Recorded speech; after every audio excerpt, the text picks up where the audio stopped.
patria. Vengo con la dignidad de Josefa Ortiz Telles Girón, que nos recordó que no debe premiarse a quien sirve a la patria, sino castigar a quien se sirve de ella. Vengo cubierta con el legado del benemérito de las Américas, presidente Benito Juárez, indígena zapoteco que con los liberales mexicanos separaron la Iglesia del Estado a mediados del siglo XIX, el que defendió a la República frente a la invasión extranjera y cuando triunfó nos dejó una verdad que pertenece al mundo entero. Entre los individuos como entre las naciones, el respeto al derecho ajeno es la paz. Vengo cubierta con el legado de Zapata, de Villa, de Madero, de Carranza, de Felipe Ángeles, de Adela Velarde, de Hermila Galindo, mujeres y hombres que en 1910 se levantaron no por ambición, sino por justicia, no por poder, sino por el derecho del pueblo de México a la democracia, a sus recursos naturales y a decidir sobre su propio destino. Vengo cubierta con el legado del general Lázaro Cárdenas, que cuando el mundo cerraba puertas a los republicanos españoles, abrió las de México para recibir a quienes huían del dolor y de la guerra. Vengo de un país que abrazó al exilio y convirtió la solidaridad en acción. Vengo reconociendo la valentía de Frida Kahlo, que aún en la fragilidad física supo llenar de colores la lucha por la justicia.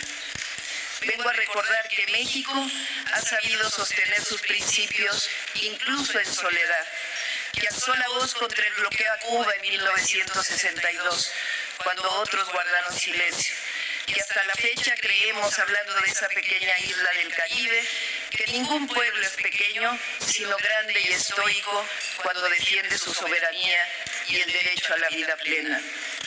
Vengo también de las y los jóvenes conscientes que todos los días luchan por un país libre, democrático y más justo.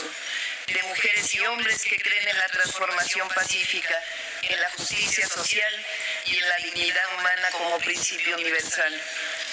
Vengo orgullosa de mi pueblo, de su historia, de su capacidad de resistir, de compartir y de no olvidar a quienes más lo necesitan.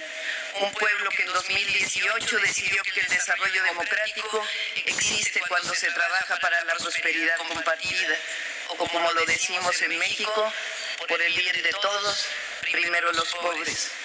Vengo de un pueblo que en 2024 decidió romper su historia de machismo y eligió a su primera mujer presidenta para que llegáramos todas.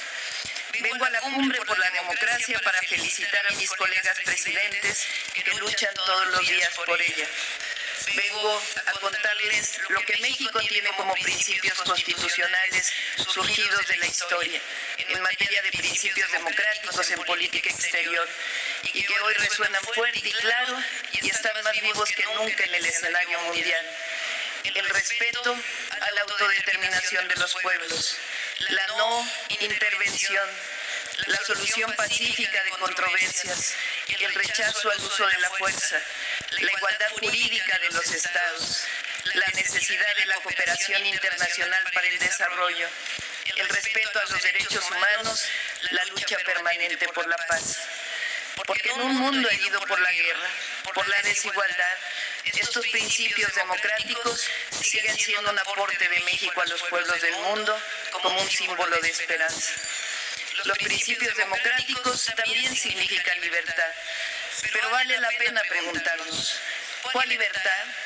La libertad que defiende el conservadurismo, la libertad de someterse a intereses externos, la libertad de convertir a las naciones en colonias modernas, o la libertad del mercado sin Estado, que convierte a muchos en nada y a pocos en mucho. No. Creemos que la democracia implica libertad, pero la libertad es palabra vacía si no la acompaña la justicia social, la soberanía y la dignidad de los pueblos. Cuando hablamos de democracia, no es la de las élites, sino la del pueblo. No es la de la concentración de la riqueza, sino la de la distribución. No de la imposición, sino de la participación. No de la guerra, sino de la paz. No de la indiferencia y de la exclusión, sino de la cooperación y la inclusión. Cuando hablamos de democracia nos referimos a la democratización de la cultura, del acceso a la educación, del acceso a la salud, del fin último de los gobiernos, que es la procuración de la felicidad de sus pueblos. La democracia, como decía Abraham Lincoln, es el poder del pueblo, por el pueblo y para el pueblo. No hay democracia cuando no hay opción para los pobres, para los desposeídos. Por ello, quiero proponer una acción concreta que propuse en el G20, sencilla, una propuesta que parta de una nueva visión de las Naciones Unidas. Destinar el 10% del gasto mundial en armamento, que asciende a miles de millones de dólares, para impulsar un programa global que permita a millones de personas reforestar millones de hectáreas cada año. En vez de sembrar guerra, sembremos paz, sembremos vida. Quiero proponer una declaración en contra de la intervención militar en Cuba, que el diálogo y la paz prevalezcan.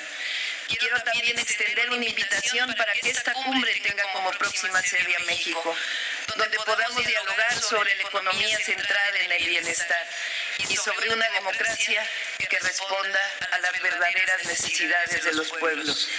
Porque la democracia significa elevar el amor por encima del odio, cultivar la generosidad en lugar de la avaricia, la fraternidad por encima de la guerra.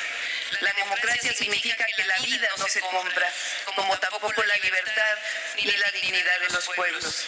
La democracia significa que solo el respeto a la diversidad y el amor por los demás hará posible construir un mundo donde quepan todas y todos, todos los pueblos, todas las lenguas, todas las culturas, todas las naciones.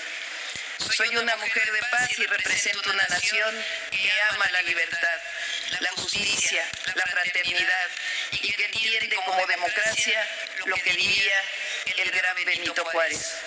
Con el pueblo todo, sin el pueblo nada. Con los pueblos todo, sin los pueblos nada. Muchas gracias.